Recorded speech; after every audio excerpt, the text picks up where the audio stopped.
Hi, I'm Steve, welcome to Toyz N The Hood. So I'm moving house and I've been clearing out a load of stuff and I found a few bits that I picked up when I worked for Games Workshop. They may end up on eBay at some point, but I thought before that happens, I'll make a video about them. Now this is actually my second video about Games Workshop merchandise. My first one covered some of the worst products they've ever licensed, but today we're flipping the script. These items are some of the best. The best bit of all, I actually own them. So what I'm going to do is going to take a look at an Aquila fleece, the Dark Eldar webway portal, an Aquila hoodie, a luggage cat tag, an Aquila soft figure case, Aquila record bag, Black Templar pendant and a dice cup. So let's see what they're all like. And I've just said these are all great, and actually I'm starting with a terrible piece. So this was a fleece that I was given when I first started work at Games Workshop. Now I worked in their emerging markets team. I basically did international sales, which was brilliant. And there were a lot of guys who worked from Northern Europe as well. So you'd think that this would mean that this fleece would be warm. It turns out it wasn't warm. I found this out when I was on a trip to Budapest in the snow. It was freezing cold. And then it turned out it wasn't windproof either. So yeah, I was absolutely freezing and I didn't have a proper jacket when I was out. I was not a happy bunny. I don't think these were ever sold. It's interesting at the time, so this would be like kind of 2006, almost up to 2010. And at the time, Games Workshop departments, they just seemed to kind of make their own stuff as they wanted it for their staff, which was pretty awesome, really. Now this, you can see this is a Dark Eldar webway portal, okay? Now, back in 3rd, 4th edition, this was a piece of war gear that any character could carry. Once per game, you could place it on the battlefield, and then what it was an impassable terrain piece, but it created a new board edge for your reinforcements. So you could just sail your raiders rather than coming on, you know, from reserve over on the board edge. You'd literally just sail on a raider full of warriors or witches right into the middle of the table, into the heart of the energy. A really cool move that you used to be able to do was put your character on a jetpack or maybe put them in another raider and you would just slam it forward as quickly as you could into the middle of the table. Character jumps out, deploys the webway portal and off you go. It was a pretty dangerous strategy, but you know, when it worked, it was brilliant. Now I think this version came out in the 2010 Dark Eldar relaunch. This was, I think, what, 10 years, 12 years after the launch of Dark Eldar in 3rd edition.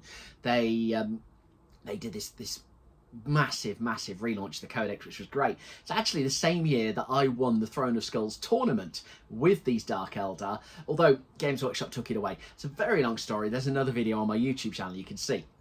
Now this metal is basically, this is the same, this kind of half circle is the same as the Vortex template they used to do, the Vortex grenade template that they bought out for the Apocalypse launch, which had been a couple of years before that.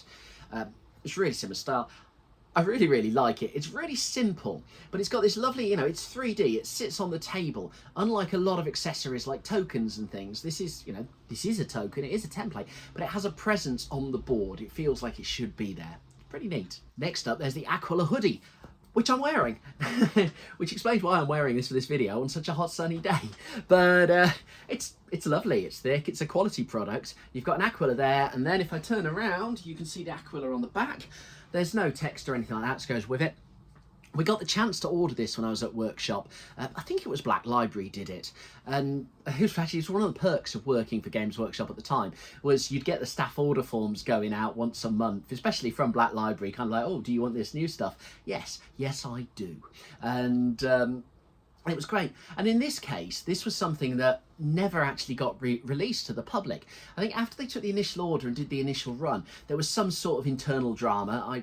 I don't know the workings of it, but over the rights of kind of which part of the business could use the Aquila. I think it might be that manufacturing were meant to use the Aquila, and they basically were like, no, why are you retail guys doing this? So yeah, it never happened, it never got released, which is a shame because it's a really beautiful product. And then I've got luggage tags, just this little luggage tag here. Let's see, get that right on the camera. So you can see that there.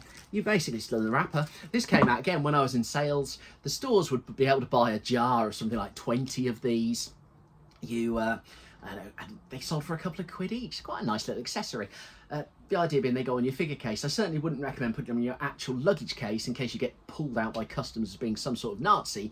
But yeah, in fact nowadays, I mean, GW is so mainstream, I think you'd probably do well. And it's a shame because at the time I think there was an initial hit where it was really good, and then they just weren't that popular. You used to see them in a lot of stores. They got given away, a lot of them. But I think nowadays, if they brought it back, they do really well.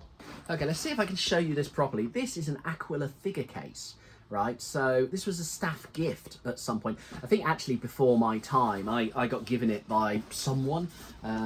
This makes me sound really ungrateful, but one thing about Workshop is you've got loads of stuff, and of course when you're at Workshop, you can't do anything with it, you know, so you end up with millions of figure cases, millions of figures. When you leave, suddenly you can get rid of it, you can sell it, you appreciate it more. So somebody gave me this. I'm very, very grateful. I'm sorry I can't remember who you are. But yeah, it's got a zip at the back to keep your rule books in. The old handles.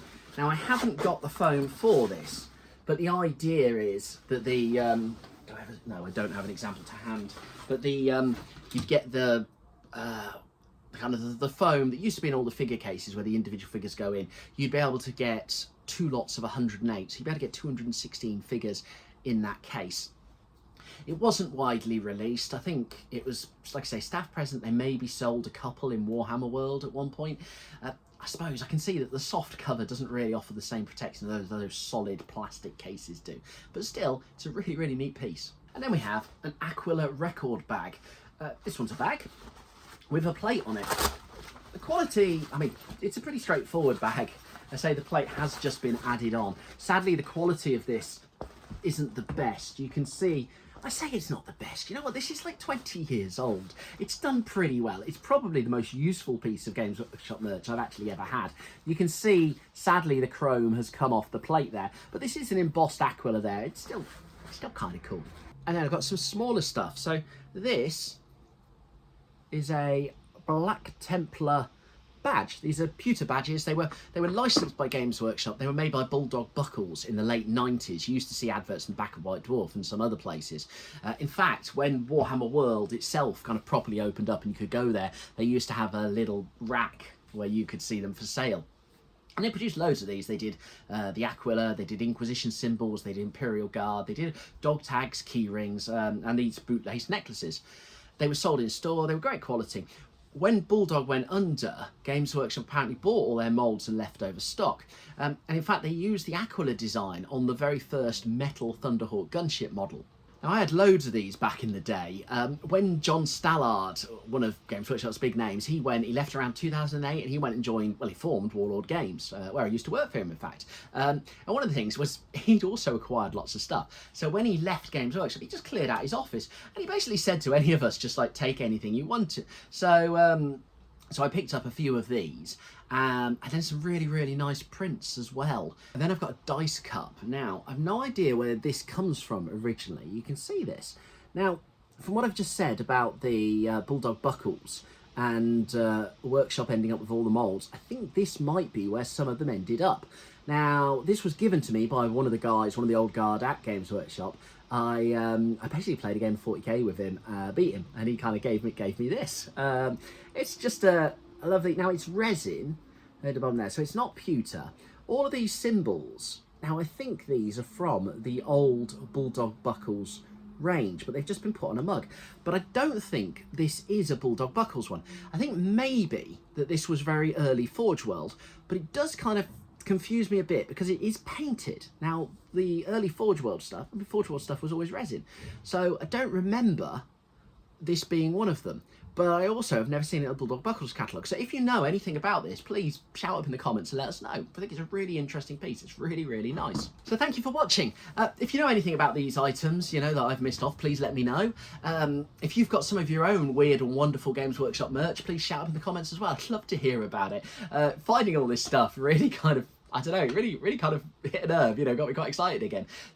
So yeah, so I hope you've enjoyed this video. Please like and subscribe. I've got loads more to talk about. And, you know, let me know what you'd like to hear as well. Thanks for listening and I'll see you soon. Cheers.